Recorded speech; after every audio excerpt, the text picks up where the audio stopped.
Best settings for your DJI Action Pro 5. Let's get into it. Hey everyone, welcome back to my channel. If you're like me and you're always looking to get the most out of your camera and get the most epic, dope shots possible, well today we're gonna dive into what the best settings are when filming with the DJI Action 5 Pro and like when to use certain settings and all of that jazz. So let's just get right into it. So whether you're filming like just a beautiful sunset, you're out vlogging, or you're filming like action sports, snowboarding, surfing, whatever, the DJI camera is actually pretty powerful, but you got to make sure you're in the right settings to make the video the best possible. Here we go. And I'm going to be filming with my iPhone to show you the actual camera, because right now I'm filming with my DJI as we speak, but so if the video quality is kind of bad, please forgive me. So first, let's start with resolution and frame rate. This is probably the most important setting for ensuring smooth and crisp footage. First, you're gonna want to turn your camera on.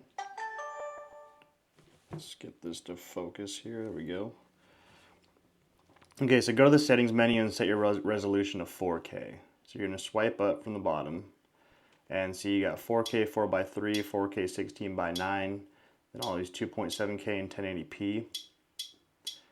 So if you guys don't know already, 4K is probably going to be the best bet for you, but 16:9 is like that YouTube video. It's like a rectangle video, and the 4:3 is going to be like the vertical where you're filming for TikTok or Instagram. But anyway, you're going to want to set it to 4K 16:9. And then as for frame rate, 60 frames per second is the most ideal for most situations. It'll give you a super smooth footage and allows for some slow motion effects if needed. If you're looking for like some super slow-mo shots, you want to bump this up to like 120. I personally use 4K 30 frames per second, or if like for the more cinematic look, is going to be 24 or 25 frames per second. But majority of the time I am filming in 4K 30 frames per second if it's just a video kind of like this, or if I'm filming in the house or just something, nothing crazy, you know. But I guess the next step we will go over is stabilization. So you're gonna scroll up from the bottom or click the bottom, and then top right corner you're gonna see RS wide. That means rock steady and then the wide view. So you can go standard D warp, which is kind of just normal, but I always like the wide. It gets a little bit more peripheral in there. Rock steady, you don't want this off, you want to keep it on. And then there's rock steady plus that they came out with, but this kind of crops in, like really, like it zooms in, it crops your footage a lot. It works well, but I always stick with Rocksteady, and my videos come out fine. So if you don't know what Rocksteady is, it's just kind of when you like if you're running with the camera and you're shaking it a little bit or you're turning it a little bit, it keeps like the horizon like kind of flat, and it like gets rid of all the shakiness. So next up, let's talk about exposure, okay? You want to make your shots You want to make sure your shots are well lit without overexposing them. To do that, set your EV, which is your exposure value, to 0 or slightly negative depending on the lighting. This will help you avoid washed out footage, especially in bright conditions. So with my exposure, I always have it at 0, and then I have it 100 to 120. Can you even see this? I'm sorry, I'm not even in frame. 100 to 120, 800. I've seen a lot of people go to 100 over 800.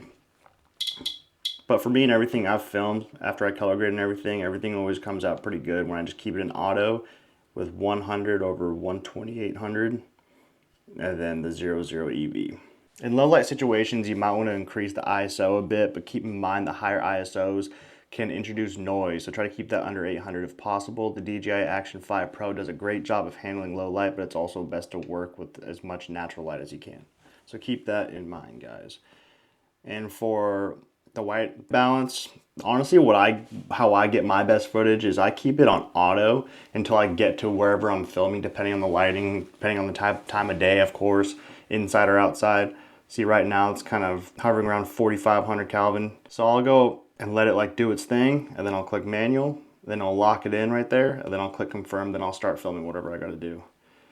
But if I'm like outside, if it was like middle of the day, this will probably be up around like 56, 5700, and then I'll click confirm and then start filming. I always got the best footage like that, but there's other ways you can do it. If you don't like this way, then let me know in the comments, but that's the way I do it, and I think it works pretty well. So, and as for D-Log, the color, I always film in D-Log M10-bit. So you're probably gonna be up here at first, and then you wanna scroll all the way down to D-Log 10-bit, okay? And then on the left side is just color recovery off. So this is basically what it looks like when you film. It's like kind of a real flat kind of color, but once you color grade, it brings all the colors back and stuff. I'll make another video about color grading and all that stuff, but you want to film in D-Log M10 big. It's like the most information from, or allows you the most versatility when color grading and making your stuff look better. So I recommend that. And I don't really mess with the noise and everything, the texture. I always leave them on 0, 0. I've seen other people mess with these a little bit. I've never noticed a difference. I've tested it out. Another cool feature that we have is voice control. So if you scroll down from the top, you'll see this little icon right here. You'll click it, and that means voice control on, so you can basically be like, take picture, or start recording, stop recording, and it will do that. So that's pretty neat to have. So let's talk a little bit more about slow motion capabilities. As mentioned earlier, switch to 120 frames per second or 240 frames per second if you want to capture an ultra smooth slow motion shots.